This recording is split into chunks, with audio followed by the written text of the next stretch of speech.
Perguntamos aos Taliabos se poderíamos trazer nossas famílias para morar entre eles. Depois de um breve silêncio, com uma só voz, como um trovão, com suas mãos estendidas, gritaram Tarima, que quer dizer nós aceitamos, sem ter a menor ideia do quanto esta decisão iria mudar as suas vidas. Os homens brancos trouxeram suas famílias. Construímos casas para eles na beira do rio Mira. Eles queriam aprender nossa língua e ensinamos o melhor possível. Mas eles aprendiam muito devagar. Até nossos filhos podiam aprender mais rápido, mas continuamos e tentamos encorajá-los. Dia após dia eu ia às suas casas para ensinar nossa fala. Eu disse a eles, vocês têm que aprender nossa língua mais rápido. Muitos de nós estão ficando velhos e querem ouvir essa história antes de morrer.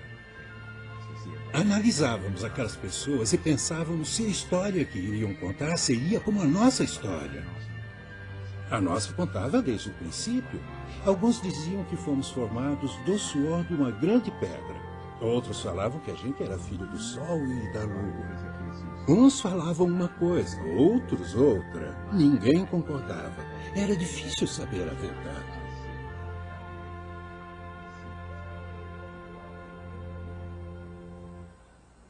Eu ainda não tinha me encontrado com os homens brancos e suas famílias, mas eu queria saber se eles sabiam da vida eterna. Pedi a um menino para escrever minhas palavras. Nós não sabemos como este mundo foi formado no começo. Quem foi que plantou essas plantas que comemos, mas que ainda nos deixam morrer? Nós vivemos em muita aflição. Estamos esperando por sua história sobre este mundo. Não sabemos por que vivemos, não sabemos por que morremos. Por que somos tão amaldiçoados? Tira logo de nós a ignorância.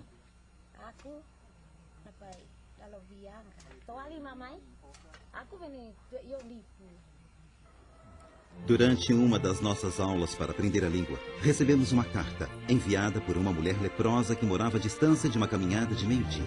Este foi nosso primeiro contato com Bulerria Kempank, uma mulher extraordinária. Como peças de um quebra-cabeça que se encaixavam, começamos a entender a cultura dos Taliabo. É importante que entendamos que a busca que tinham pela vida eterna não era uma busca do Deus verdadeiro, mas sim um simples escape para a morte. Eles não precisavam de Deus. Eles nem pensavam nele. Eles nos contaram como constantemente tinham buscado a vida eterna e por fim construíram a balsa. Interessante que a balsa foi construída na época que nascemos. Os Taliabo tinham esperado durante muitos anos e continuavam esperando. Finalmente, depois de 4 longos anos de estudo, chegou a hora de ensiná-los. Marcamos com os Taliabo a data que começaríamos o ensino. Eu não queria perder nenhuma das palavras da história, mas fiquei muito doente, com malária. A minha pele estava quente e meu corpo tremia. A minha cabeça parecia que estava dentro de um tambor. Eu pensei, como vou ouvir a história hoje? Estou doente demais. Daí eu pensei, da mesma forma que estou deitado aqui no chão, posso estar deitado lá. Então me enrolei no sarong e pedi que alguns dos meus amigos me carregassem para uma loca do ensino para eu continuar ouvindo a história. O ensino sistemático nos permite lançar alicerces simples para cada verdade apresentada. Cada nova verdade é apoiada em uma verdade anterior. Usando as histórias bíblicas, mostramos como Deus se relaciona com suas criaturas. Primeiramente, dávamos um pano de fundo. Os egípcios mantinham os israelitas cativos. Deus disse ao faraó, deixa meu povo ir. Mas ele recusou. Deus então causou calamidades sobre o Egito, e mesmo assim o faraó recusou libertar o povo. Por fim, Deus disse que mandaria uma última praga. O filho primogênito, o primeiro nascido de cada família, morreria. Mas Deus providenciou uma maneira de escapar deste julgamento. Instruiu que cada família israelita teria que oferecer um cordeiro perfeito, matá-lo e aplicar o sangue dele nos umbrais da porta. Quando o anjo da morte viesse cumprir o julgamento de Deus, ele passaria acima de cada lar que tivesse o sangue aplicado. Através dessa história, os Taliabo vieram entender que Deus era soberano sobre Israel e o Egito, e que ele é santo, julgando aqueles que insistem em tomar seu próprio rumo. Ao mesmo tempo, ele graciosamente libertou aqueles que demonstraram confiança na sua palavra. Aqui também teremos introduzido o conceito da substituição. Um cordeiro inocente morre em lugar do primogênito. Os Taliabo apreciaram esse ensino e se identificaram com ele. Poucos dias depois que ensinamos sobre a primeira Páscoa, fomos à casa de Mama Nama. E lá vimos que seus portais estavam pintados com tinta vermelha. Questionamos por que fez isso. Disse, bem, não temos ovelhas na ilha. E pensei que o sangue de porco não serviria. Então fui ao litoral e encontrei essas latas de tinta vermelha. Você sabe, só para garantir. Durante os anos de estudo da língua e ainda durante o ensino, éramos dirigidos por um senso de urgência. Era como se o relógio estivesse marcando os momentos finais da vida. Queríamos compartilhar a mensagem da Bíblia com a mesma intensidade que os Taliabo queriam ouvir, mas foi durante o ensino da Páscoa que o tempo para um deles se esgotou. Morreu de tuberculose. No seu leito de morte, ele clamava pelo Cordeiro da Páscoa. Ele não clamava por um animal. Ele disse, eu não estou pedindo ajuda aos ancestrais ou aos demônios. Estou clamando somente por aquele que Deus prometeu mandar. Ele é o meu Cordeiro da Páscoa. Ele estava deitado com a cabeça no meu colo. Ainda consigo lembrar do seu rosto. É algo que nunca esquecerei. Do seu rosto e da sua fé simples buscando a Deus. Continuamos ensinando do Velho Testamento e depois dos Evangelhos, quando pela primeira vez os Taliabo ouviram sobre Jesus Cristo. Eles o amaram desde o início. E então Deus veio morar com os homens, como um homem. Nunca vou esquecer a história de João Batista quando ele apontou para Jesus e disse, eis o Cordeiro de Deus que tira os pecados do mundo. Aí pensei, o Cordeiro da Páscoa, o Cordeiro do sacrifício. A minha mente se abriu. Tinha que ser este, Jesus o prometido. Este Jesus nos libertaria do pecado de Satanás e da morte. Ouvimos e vimos que Jesus tinha poder sobre tudo que nos causava medo, fome, doenças, demônios e até a morte. Depois de 6 meses, chegamos ao clímax dos ensinamentos fundamentais, o aprisionamento, o julgamento e crucificação de Cristo. Enfatizamos a humilhação de Cristo quando arrancaram-lhe a barba e o espancaram. Quando levaram Jesus preso, quando o machucaram, quase não conseguia acreditar. Ah, eu queria bater naqueles soldados. Todas essas coisas eram repugnantes para os Taliabo. Estavam perplexos e sérios, tentando compreender por que Jesus tinha que morrer. Alguns recusavam conversar, dizendo que sua esperança havia morrido. Erguemos uma cruz de madeira no centro da aldeia e colocamos uma coroa de espinhos nela. Depois que ensinamos sobre a crucificação, não nos reunimos com o povo naquela noite, encorajando-os a pensar nas palavras que ouviram naquele dia. A nossa esperança morreu pregada numa madeira. Não podia pensar em outra coisa. A gente nem conseguia conversar uns com os outros. Eu fui um dos últimos a sair da maloca do ensino. Quando saí, Mama Nama ficou lá sentado. Quando cheguei no outro dia, ele já estava lá. Parecia que tinha ficado a noite toda. Na manhã seguinte, Estevão ensinou sobre a ressurreição e ascensão de Cristo. Nessa altura, Mama Nama se revigorou. O homem merecia morrer pelos seus pecados, mas Deus proveu uma maneira de escapar do julgamento. Ele proveu a Adão e Eva roupas para se cobrirem, a Noé uma arca, e um cordeiro no lugar de Isaque. Sangue de um cordeiro foi aplicado nos portais como um escape da morte no Egito. Como o cordeiro da Páscoa, Jesus, que nunca pecou, era perfeito.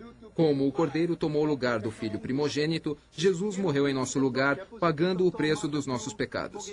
Quando as palavras do anjo, ele não está aqui, ele ressuscitou, foram faladas, Mama Nama se levantou rapidamente e gritou, se isso for verdade, obrigado, Deus, a minha esperança está viva. Eu lhes contei a minha jornada espiritual. Usei pedaços de papel preto para representar meus pecados. Nasci em pecado. Quando menino, mentia, roubava, fazia minha mãe chorar. Meu pai ficou tão frustrado que me disse, ou você endireita ou sai de casa. Eu saí. Fiz meu próprio caminho e continuei pecando. Expliquei que tinha alguns pecados que só minha esposa sabia. Outros eram tão secretos que nem minha esposa sabia.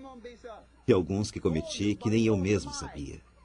Mas Deus sabia de todos. Eu disse, vocês estão vendo meu dilema? Deus é santo.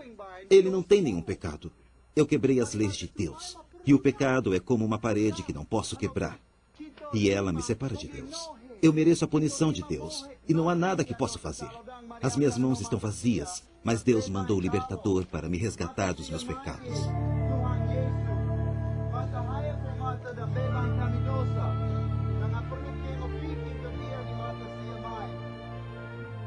Jesus Cristo, Deus em forma humana, levou sobre si meu castigo. Ele morreu em meu lugar para me dar vida eterna. Olha, estou limpo. Deus pregou os meus pecados na cruz. Estou livre. Ninguém disse nada por muito tempo. Então o homem sentado ao meu lado se jogou nos meus braços e chorou como um bebê. Vocês ensinaram e ensinaram. E eu pensei e pensei. Eu estava confuso e pensei, se este prometido está morto, quem restou para nos salvar? Mas daí ouvi que nem a morte o podia segurar. Então gritei, Jesus está vivo para nos salvar. Obrigado, obrigado Deus. Jesus pagou a dívida dos meus pecados. Nunca me esquecerei daquele dia. Um por um, os Taliabo professaram a sua fé em Jesus Cristo. Nós rimos e choramos. Ninguém pensou em comer. Ficamos nos alegrando nas grandes coisas que o nosso Deus havia feito. Até o final do dia, mais de 100 Taliabos confiaram em Cristo. Esse único dia compensou todos os anos de preparo. Foi um povo preparado por Deus, exatamente como Estevão tinha orado. Ficou provado que a fé que eles tinham era genuína. Com o passar do tempo, presenciamos o crescimento de seu amor pelo Senhor e fome por sua palavra.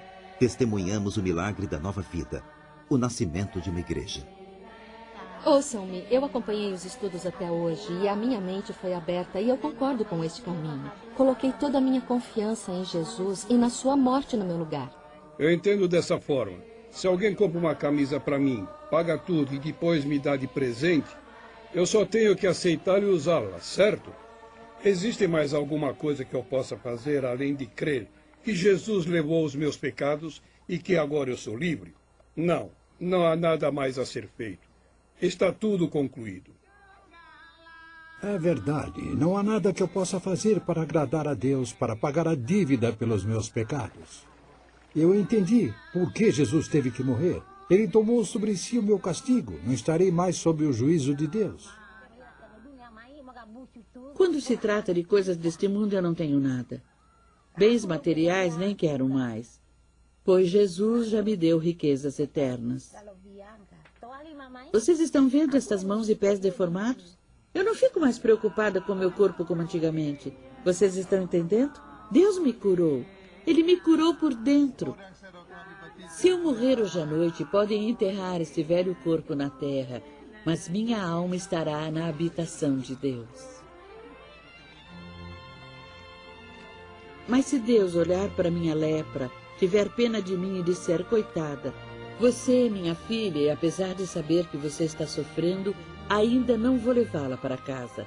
Mesmo assim seria grata e diria, Senhor, você é o meu Criador, estou esperando no Senhor, a minha esperança está em Deus, Ele me deu vida.